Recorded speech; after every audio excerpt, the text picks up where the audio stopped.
Sim, sim, sim. Alô, alô. Cheguei. Paulinho, boa pessoa, mão estendida, o coração tá escancarado e você sabe que pode me chamar de amigo. Por falar em amizade, gente, eu tô tão contente com a minha família, dos membros, viu? Olha, muito obrigado a vocês todos que entram aqui no canal. Todos são muitíssimo importantes para mim. E por isso não se esqueça, não vai sair de fininho não. Entrou no canal, se inscreva no canal. Às vezes a pessoa entra, fala, já escutei a história, agora eu vou embora. Não, não faça isso. Se inscreva, por favor, e dê o seu joinha, que é muito importante para mim, para o canal, para nós todos. Assim o canal se fortalece e mais histórias interessantes chegarão. Mas o agradecimento especial é para essa turma que compõe a minha família de membros do Paulinho Boa Pessoa. Olha quanta gente chegando. Adriana Cunha, ela é líder da Natura e da Avon. Olha que legal, Adriana. Você sabe que a Simone, a minha esposa, ela também é revendedora? Ela é, mas há muito tempo. Ela é do tempo de solteira. E ela se mantém até hoje. Você imagina? A gente já tem... Vou revelar aqui, tá? A gente já tem 33 anos de casamento. Já vamos fazer 33 esse ano. 32, né? 33 esse ano, a gente completa. Então você vê há quanto tempo ela é líder. Não, ela não é líder. Ela é revendedora. Você que é líder, Adriana. Adriana Cunha é líder Natura e Avon. Bem-vinda, viu, Adriana? Quem mais entrou? Tita ou Titã? Titã. É Titã Carmen. Alô. Não, pera, vamos fazer de novo. Porque o nome tá tudo escrito junto. Pera, agora saiu. Titã Cameraman. Agora sim. Que Carmen o quê? É Titã Cameraman. Tá tudo juntinho aqui, né, Titã? Virou também assinante. Muito obrigado, viu, meu cameraman querido. Você sabe que eu tenho uma excelente relação com a profissão, né? Eu gravo lá o Show da Saúde com o Luciano Persinotto, um programa que muita gente que está ouvindo aqui pelo canal já viu pela TV. Está sendo exibido o Brasil todo, vários canais. Então eu tenho um carinho muito grande. Alô, cameramans do Brasil. Hoje já usa-se menos o cabo man. Tá tudo muito automático. Mas eu me lembro, na época que eu gravava TV na Record, SBT, os cabomans, né, os cameramans, todos muito importantes. Titã Cameraman, um abraço para você. Também faz parte da nossa família Boa Pessoa. A Beatriz Nunes dos Santos, também assinante, faz um dia, né? Beatriz Nunes dos Santos, um beijo. Magda Oliver, você tá boa, Magda? Voltei a ser assinante, ela voltou a ser há um dia. Muito obrigado, viu, Magda? Magda Oliver. Gente boa que compõe essa família Boa Pessoa. Deixa-me ver os últimos comentários aqui dos membros. Língua Traiçoeira. Quem comentou foi a Márcia Oliveira. Obrigado, viu, Marcinha? Amor de Verdade. Quem está comentando aqui é Laurência Bispo. Tudo bem, Laurência? Um beijo para você. Quando o Amor Machuca. Quem comenta, a Maria Marta. Muito bem, Maria Marta. Obrigado, viu? Tudo certinho, tudo pronto. E tudo pronto para a maravilhosa história da veterinária. Veterinária! Chegou o teu dia. Alô, Regiane, vou contar a tua história. Ela já tinha me cobrado pelo e-mail. Ela mandou assim um e-mail para mim. Ô Paulinho, eu mandei. Será que você perdeu a minha história? Se você perdeu, eu vou mandar de novo. É que ela tinha mandado essa história já tinha um tempo. E foi legal você ter me lembrado, Regiane, porque aí eu fui atrás da história, encontrei e hoje chegou o dia de apresentá-la. É uma veterinária muito capacitada que fez um estudo. Ela fez um estudo, uma pesquisa muito feliz diga-se de passagem, para entender a inter-relação entre os animais, entre você e o seu gato, você e o seu cachorro, você e seu pet, né? Animais de uma maneira geral, o papagaio, a arara, o coelhinho, tem gente que tem coelhinho em casa, né? Você e o seu bode. Tem gente que tem bode, que tem cabrito de estimação, porquinho de estimação, é ou não é? Então essa veterinária que ela fez uma pesquisa, um estudo. Só que ela chegou a uma descoberta fantástica. É dessa descoberta que eu vou falar hoje aqui. Uma descoberta que vai além da compreensão humana, que vai além do nosso entendimento humano. Então, se prepare, porque eu vou cantar. Prepare o seu coração para as coisas que eu vou contar. Regiane é veterinária e fez uma pesquisa legal, entendendo o espiritual dos animais e você, que legal. Ah, legal mesmo. Que história. Tá pronta? Vou começar.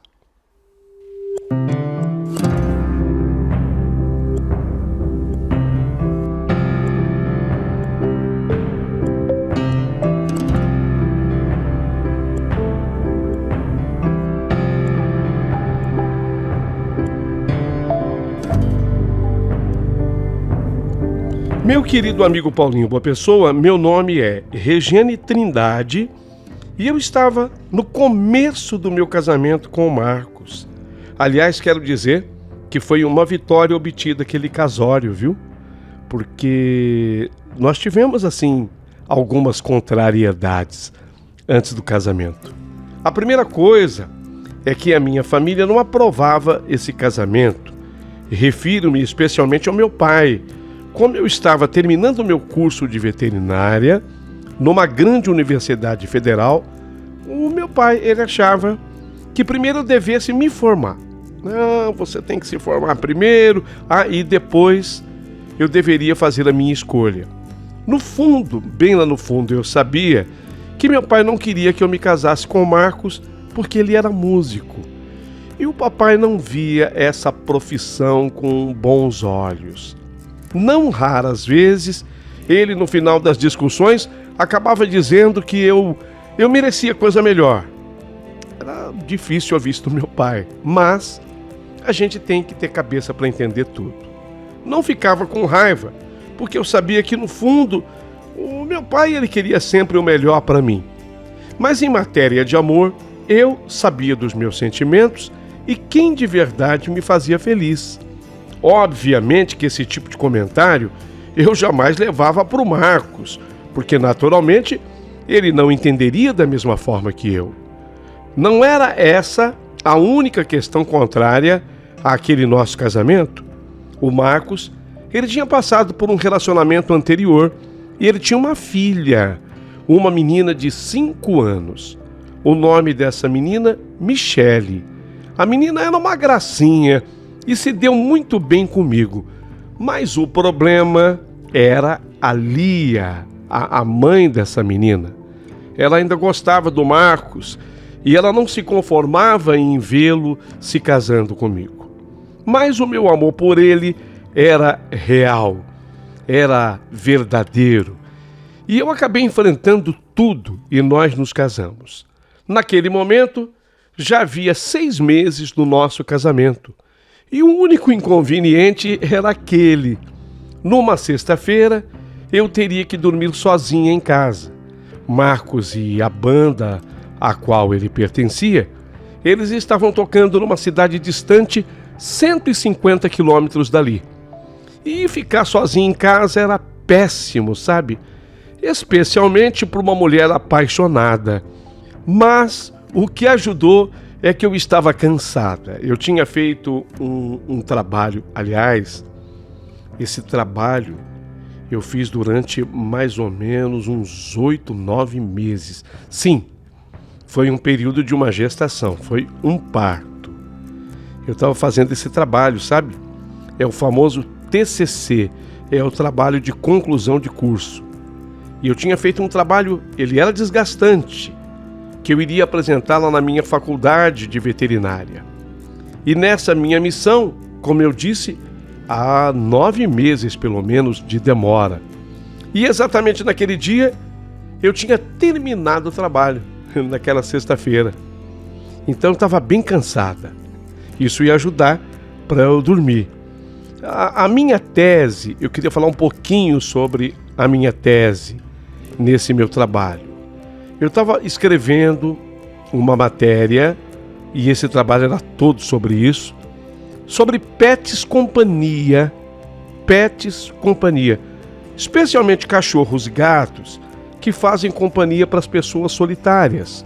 Eu tinha feito uma abordagem muito abrangente tratando deste tema, desde saúde, tanto do animal quanto do humano, como também eu abordava o emocional de ambos.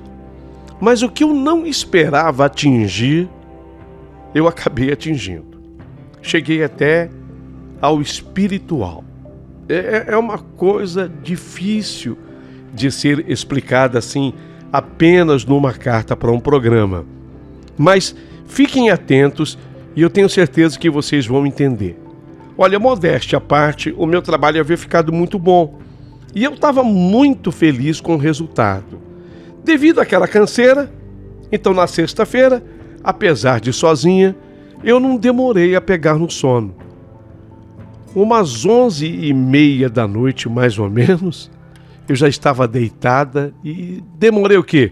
5 minutos, eu acho que nem isso. E eu já comecei a dormir pesado. Até que eu acordei assustada com aquelas batidas na porta da minha sala.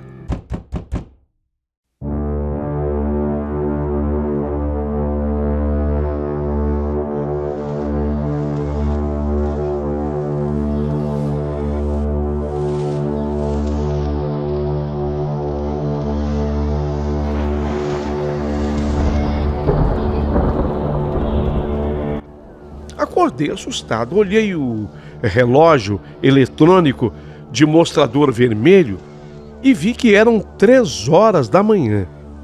Na hora eu pensei, será que já é o Marcos de volta? Mas a verdade é que era muito cedo para ele voltar. Eles estavam tocando num baile de formatura e normalmente esses bailes vão até com o dia assim, querendo clarear. E depois outra, ele teria que enfrentar 150 quilômetros de estrada? Não podia ser o Marcos, não era ele. Enquanto eu raciocinava, a pessoa bateu de novo na porta da minha sala. E desta vez, na sequência de 3 batidas. Nossa, a minha espinha dorsal gelou. Quem estivesse batendo na porta já tinha que estar dentro do meu quintal. Veja bem, não é simples. O portão da frente era enorme. E como aquilo poderia estar acontecendo? Como é que aquela pessoa passou pelo portão? Então eu me levantei, mas já fui passando a mão num taco de beisebol. Eu o deixava sempre ali, do lado da cama, especialmente quando o meu marido não estava. Mas eu deixava ali para nunca ter que usá-lo, né? Era uma estúpida inspiração que eu havia aprendido em filmes de Hollywood. Ainda no corredor, eu pude ouvir mais 2 batidas na porta, e estas mais fracas. Foi aí que o medo foi tomando conta de mim. E tanto foi tomando conta de mim que mesmo de longe eu gritei: Quem tá aí? Sabe quando você grita assim, receosa, com medo? Quem está aí? E para o meu total pavor, uma voz calma e baixa, e até certo ponto conhecida. Eu quis me lembrar daquela voz, mas que na hora do medo eu não conseguia raciocinar, eu não conseguia descobrir nada. E a voz disse: sou eu, deixa eu entrar. O medo aumentou de uma forma descomunal. Eu perguntei ofegante: mas quem? Quem é? O que você está fazendo no meu quintal? E aí, devido ao medo, eu blefei dizendo: olha, eu tô armada, eu tô apontando a pistola para a porta. Se você forçar a entrada, eu sou obrigada a atirar. Você tá ouvindo? Eu tô armada. Se você quiser entrar, eu sou obrigada a me defender. Lógico, eu não tinha arma nenhuma, a não ser o taco de beisebol. Eu blefei. Até aquele momento, só me passava pela cabeça ser um ladrão. Eu não raciocinei direito, porque ladrões não pedem para entrar. Lógico que não, mas o medo não deixa você raciocinar. Encostei na porta e aí eu coloquei o meu ouvido junto a ela. Eu queria ouvir outras vozes, risos ou alguma coisa assim. Por mais insano que aquilo pudesse ser, eu tinha um primo chamado Cássio, que ele não tinha limites. Não seria impossível esse meu primo ter pulado o muro para me trollar. Sim, eu escutei uma respiração ofegante na parte de fora, mas algo me dizia que não era o Cássio. Eu tentei me enganar mais uma vez. Então eu fui na mosca. Cássio, é você, né, Cássio? Se for você, Cássio, para com isso, você está me assustando. Não, não era o Cássio. Claro que não era. Minhas pernas começaram a tremer e eu podia sentir quem estava do outro lado da porta, mas por algum motivo a pessoa não se amedrontava.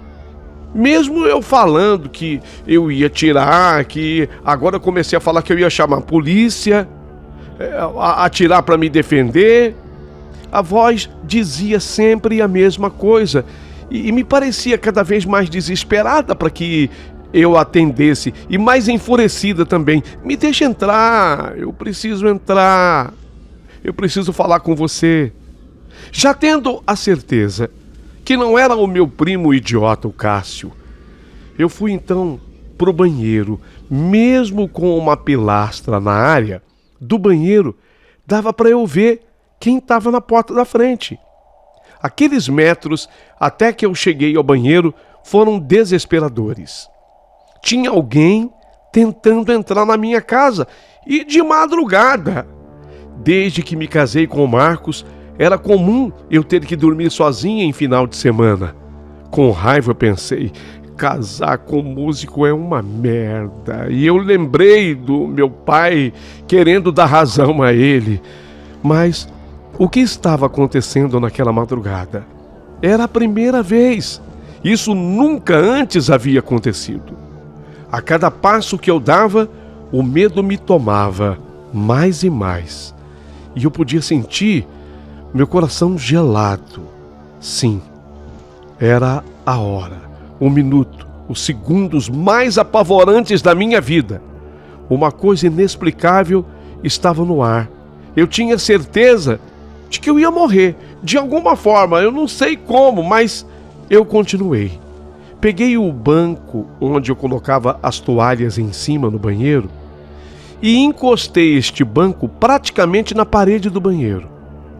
Aí eu subi devagarzinho no banco e olhei pela janela. E juro com todas as minhas forças que foi o momento mais horrível da minha vida.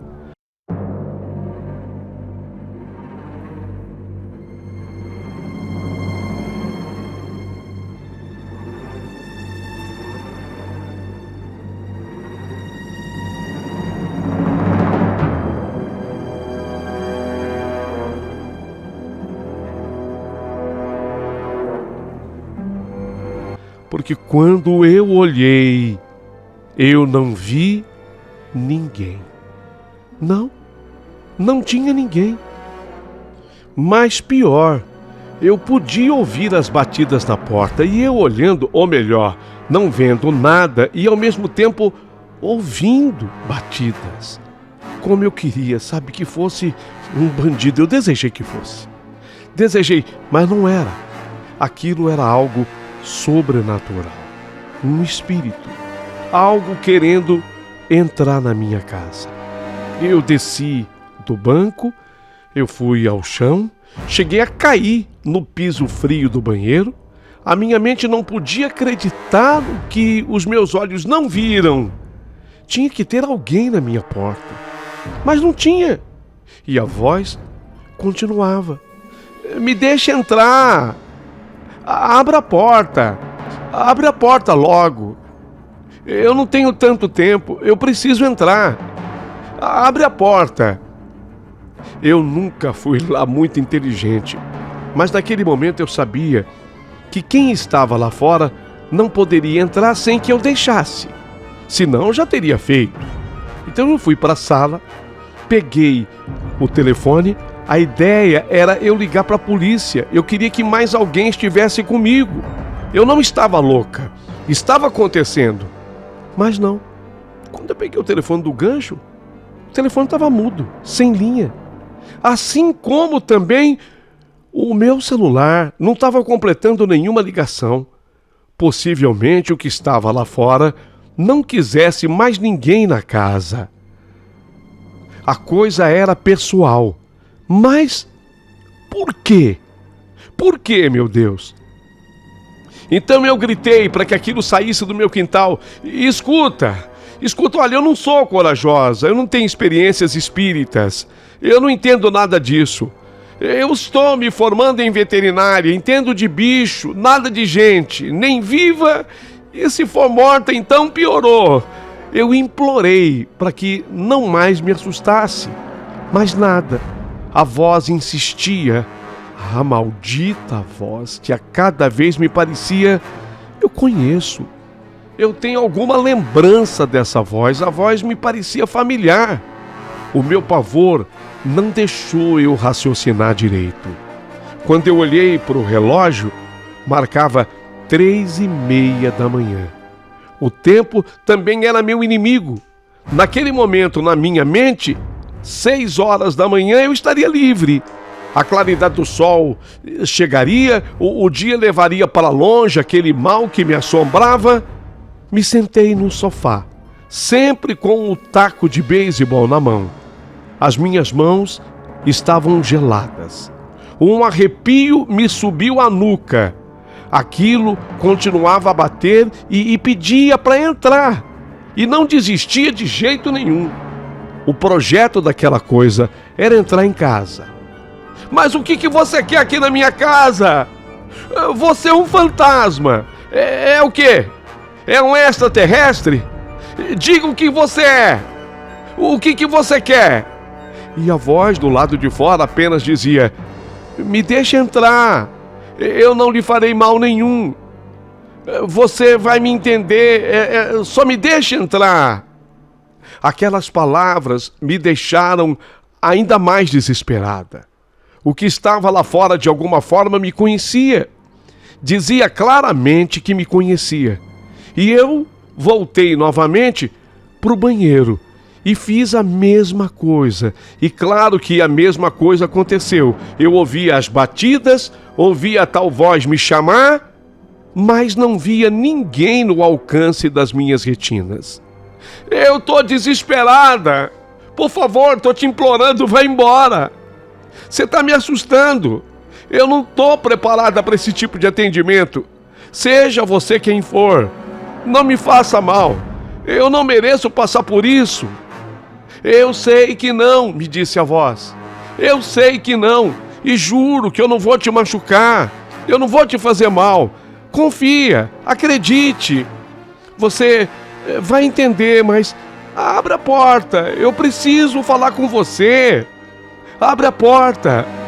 Eram palavras de alguém que queria demonstrar alguma intimidade comigo. Falava até com um certo afeto, sabe? A pessoa que falava comigo, ela procurava ser carinhosa no modo de falar, mas não passava pela minha cabeça a ideia de abrir a porta. Aquela bizarrice chegava ao ponto de eu estar dialogando com um fantasma. Sim, para mim não era um extraterrestre, era uma alma, era um espírito, era alguma coisa assim. Eu tremia. Eu tremia. As minhas mãos pareciam ter vida própria de tanto que eu balançava. Eu tentei o telefone mais uma vez e nada. O celular mais uma vez não funcionava, não completava ligações, não conseguia sequer mandar um WhatsApp. Nada. Alguma força ou a tal coisa tinha o poder de selar a casa. O relógio parecia não querer me ajudar, marcando agora 3h50 da manhã. Eu fiquei na cozinha, pensando como me livrar daquilo. Mas não tinha jeito, não tinha saída. Ficar parada e achar que tudo iria se resolver de uma maneira assim, mágica, sozinha, não era opção. Algo sobrenatural estava à minha porta. Só de eu não ter desmaiado ou infartado até ali, me dava uma certa inspiração de que assim, eu iria vencer, eu ia passar por aquele vale nebuloso. Eu tentei dialogar mais uma vez. Por favor, fala alguma coisa, o seu nome então. Diga se você é algum familiar, algum amigo que partiu. Se você é de outro planeta, por favor. Mas eu quero sair dessa situação. Por que você me escolheu? E por que a minha casa? A voz não me respondeu. E ficou pior, porque a coisa começava a bater na janela do banheiro. Na verdade, me dava a impressão de que começava a forçar, a se mostrar ainda mais impaciente. Foi quando, pela primeira vez, eu escutei exatamente aquilo. É sobre a minha cachorra.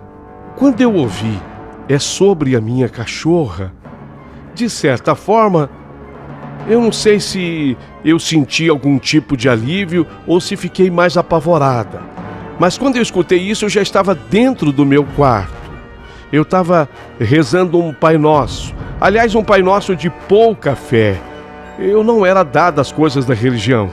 Abri a Bíblia, que estava para lá de empoeirada, e ali gaguejando um versículo qualquer, com medo, sem fé, minhas vistas estavam pesadas. E não era sono. Era medo, medo do desconhecido. E embora a voz que falava comigo me parecia como a de alguém que eu já conhecia, mas era um estranho para mim quem estava ali. Pelo menos eu me entendia assim. E o desconhecido sempre causa muito medo. E quando esse medo excede, você não consegue fazer as coisas que sempre fez, como uma oração simples do Pai Nosso, tantas vezes recitada por mim, e eu não conseguia me lembrar. Eu só me lembrava, Pai Nosso que estás no céu, e aí eu me atrapalhava no restante da oração. Quando eu olhei para o relógio, ele marcava 4h15 da manhã. A voz já estava há uns 10 minutos sem se manifestar, sem forçar a porta. Acreditem, aquele silêncio me deu ainda mais medo. Mas logo o silêncio cessou.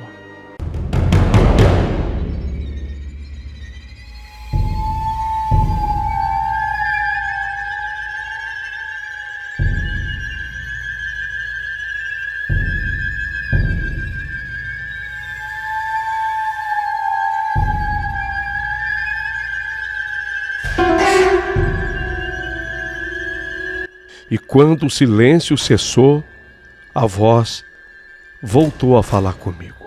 Ouça, Regiane. Sabia meu nome. Ouça, Regiane. Eu não quero mais ficar aqui. Já que não me deixa entrar, vai na sua gaveta, onde você guarda o seu trabalho de conclusão do curso, e pega a foto da panqueca. É sobre ela que eu quero lhe falar. Aqui, um parênteses. Panqueca. Eu não havia me esquecido dela, e nem poderia. Era um nome diferente demais. Panqueca era o nome de uma cachorra pincher. Ela tinha 8 anos de idade. Seu caso era dos mais interessantes para o meu trabalho. Um senhor viúvo, seu Jerônimo, era o dono da panqueca.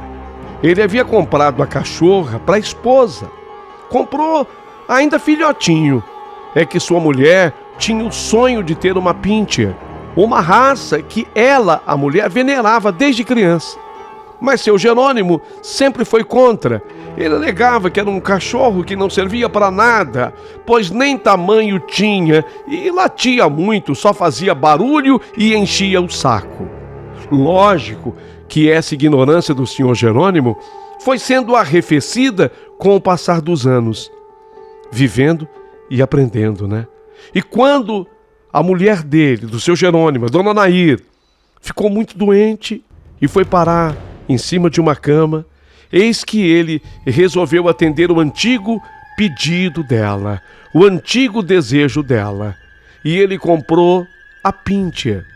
No momento em que ele chegava em casa com a cachorrinha, o filhote, uma irmã da dona Nair estava levando para ela uma panqueca, prato que ela amava.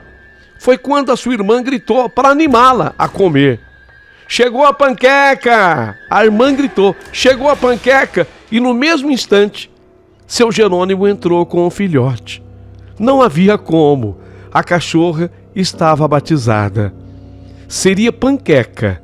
Ficou sendo panqueca. Não, a panqueca não era uma cachorra qualquer. Ela tinha apenas 1 ano, quando ela foi anunciar para o seu Jerônimo que a dona Nair havia partido desta vida para outra.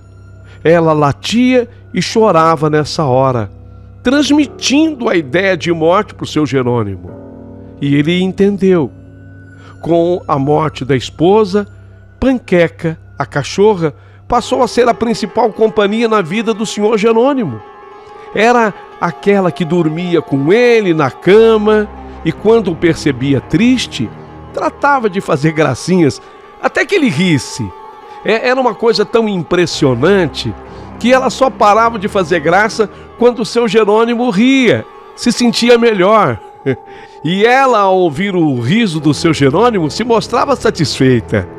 Seu Jerônimo havia me dado uma longa entrevista, onde ele me falava do seu arrependimento por ter tido a pincher muito tarde na vida. Ele podia ter comprado muito antes. Ele dizia: põe aí na sua pesquisa, Regiane, põe aí que tamanho não é documento.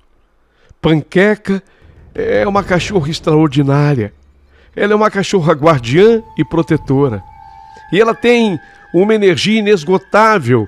E seu latido, o cãozinho de no máximo 30 centímetros, demonstra toda a sua braveza quando percebe algo errado ao seu redor. Diferente de outras raças de pequeno porte, o pincher, ele é um excelente guarda. Seus grandes olhos escuros, como o da Panqueca, estão sempre ligados em alerta a todo momento. Põe aí, por favor, Regiane, na sua pesquisa. Essa cachorrinha, eu acho que ela vê coisas que, sinceramente, a gente não pode ver. Eu sinto que, de vez em quando, ela vê a minha falecida mulher, a Nair, aqui dentro de casa. Ela faz festa num canto, graça num canto, e quando eu olho, eu nada vejo. E ela está brincando com alguém, mas eu deduzo o que está acontecendo. A Panqueca, ela é extraordinária. E hoje, Panqueca é a minha companheira. Eu só lamento uma coisa, Regiane. Tenho certeza que vou morrer antes da Panqueca. E eu não sei com quem deixá-la. A minha nora, ela não tem a menor paciência com ela. E ela diz que nunca viu uma cachorra mais chata e barulhenta. Essa é a minha preocupação, sabe, Regiane?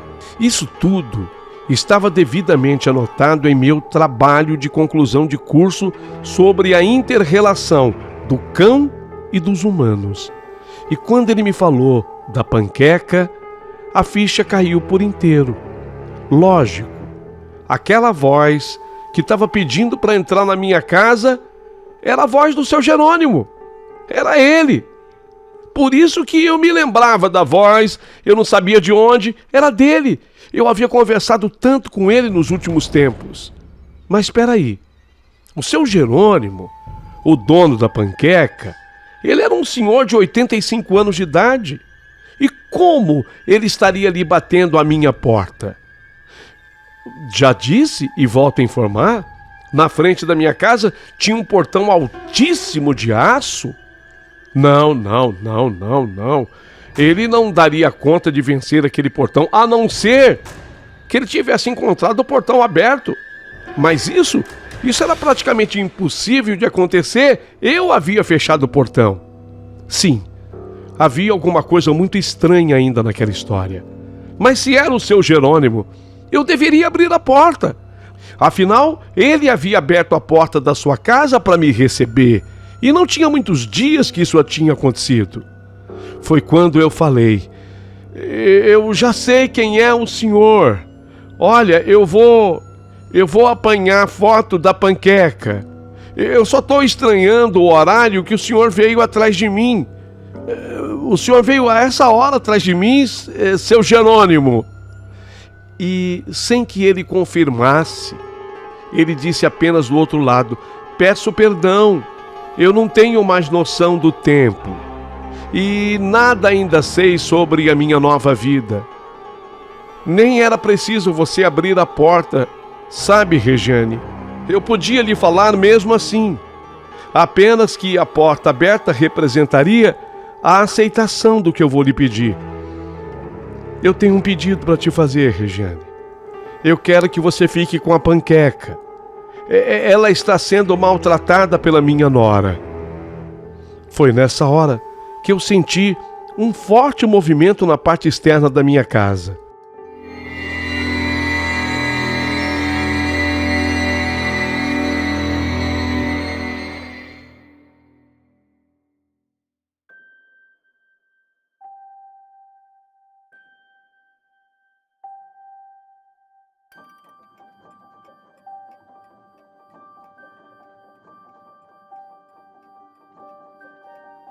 E tudo silenciou. Senti uma grande calmaria. Ainda tentei falar: seu Jerônimo, seu Jerônimo, seu Jerônimo. Mas não houve resposta e nem havia mais ninguém. Senti no coração de abrir a porta. Tudo calmo. Não havia ninguém. Apenas senti a brisa da madrugada. E aí tive a certeza de que a mensagem foi passada e eu não entendia mais o porquê do taco de beisebol ainda estar na minha mão. Naturalmente, eu não tive mais condição de dormir naquele restante de madrugada. O relógio eletrônico marcava 4:30 da manhã. Tudo voltou a funcionar. O telefone fixo, o celular. Havia acabado de chegar uma mensagem do meu marido dizendo que ele com o pessoal, eles estavam pegando a estrada na volta para casa. Desejei boa viagem. Por volta das 7h15, 7h30 da manhã, ele chegou em casa com os pãezinhos quentinhos da padaria. Uma vantagem de casar com um músico. Pelo menos no fim de semana tem pão quentinho da padaria. Quando o meu marido chegou, eu contei para o Marcos sobre tudo o que tinha acontecido. E o Marcos ficou impressionado. E ele me mostrava os braços arrepiados, porque o assunto era impressionante. Mas disse uma coisa que era verdade. Aquilo tudo só se confirmaria se o senhor Jerônimo de fato tivesse morrido. Sim, porque disso não sabíamos ainda. Se ele continuasse vivo, e lógico que essa era a nossa torcida era para isso, então tudo o que eu tinha vivido era um aviso sobre o que pudesse, o que poderia acontecer. Apesar de todo o cansaço do meu marido e o meu também, pegamos o carro nós dois e fomos até a casa do senhor Jerônimo. E lá nós encontramos tudo fechado. Na conversa com vizinhos, a confirmação do que eu, no fundo, já sabia. Seu Jerônimo estava morto havia 3 semanas. Perguntamos onde morava a nora dele. Naturalmente com o seu filho, né? Todos nos indicaram o endereço.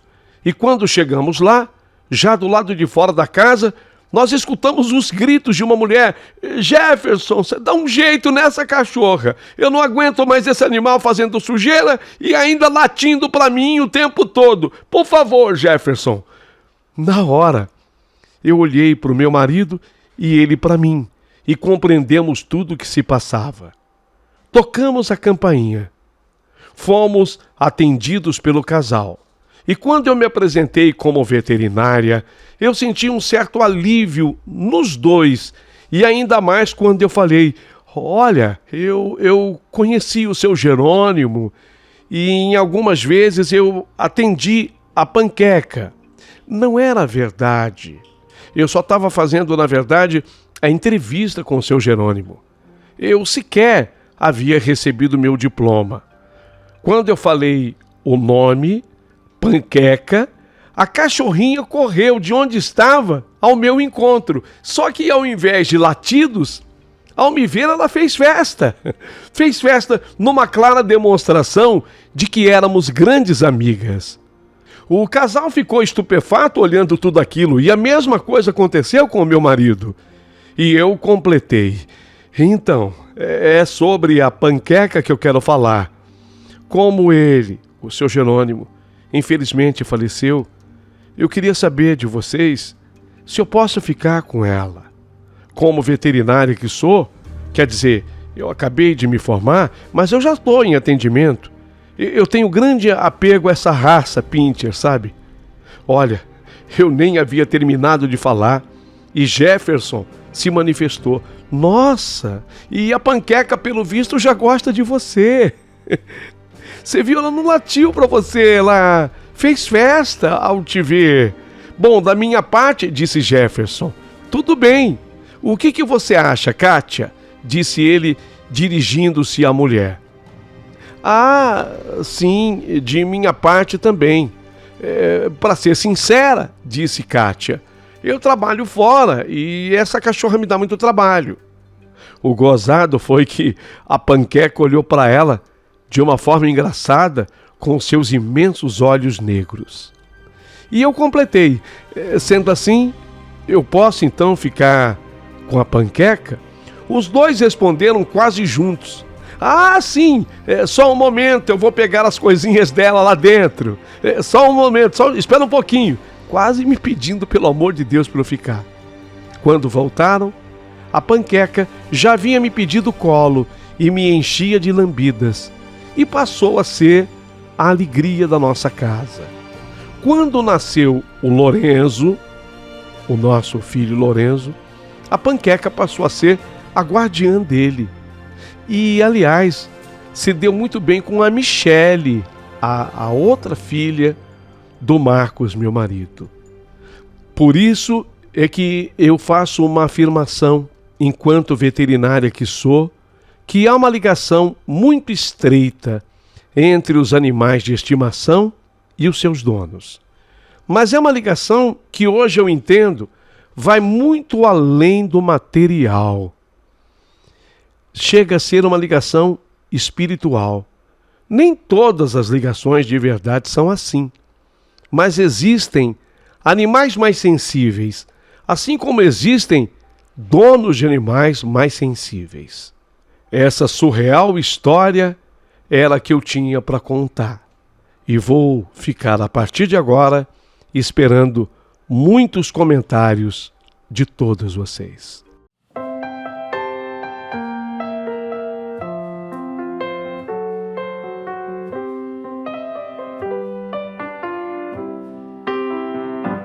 I'm a dog walker in New York City. I take 'em on a stroll along the only green I see. We sleep at the movies and we get a bite to eat. We roll around the subway to the street. I'm a dog walker in LA, baby. We climb up to the Hollywood sign and we cry out to the sea. We atop the trees.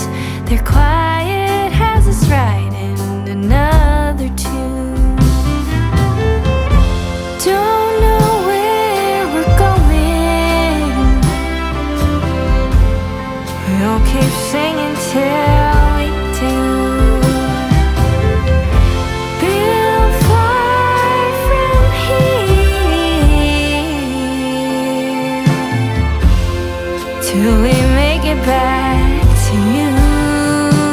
I'm a dog walker in Nashville, Tennessee.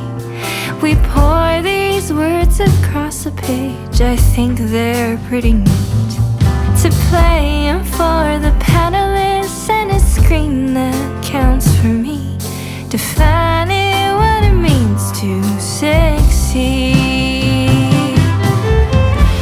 Don't know where we're going. We'll keep singing till we do. Built far from here till we make it back to you.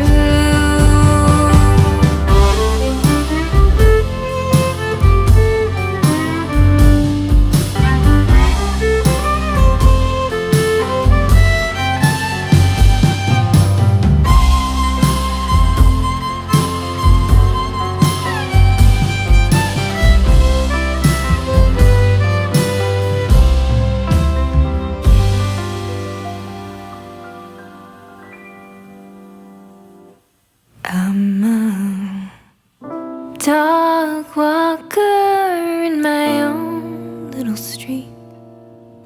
I lug my piano and my sweet Sonny. And though we have so far to go, so many dreams to meet, I'll sing these songs for you and for me.